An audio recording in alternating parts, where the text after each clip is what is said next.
इदन्तु ते गुह्यतमं प्रवक्ष्याम्यनसूयवे ज्ञानं विज्ञानसहितं यज्ञात्वा मोक्षसे शुभात.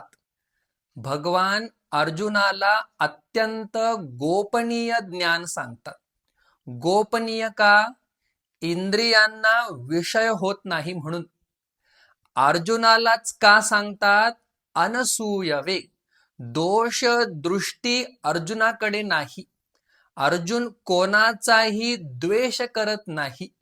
अर्जुनाने भगवंताच्या शब्दाची अवज्ञा कधीच केली नाही म्हणून. फक्त ब्रह्माचं ज्ञान सांगतो का? नाही, जगत उत्पत्तीचंही ज्ञान सांगतो. हे जाणल्यानंतर काय होणार आहे? अशुभ दुःख रूप असणाऱ्या संसारातून मुक्ती प्राप्त होणार आहे.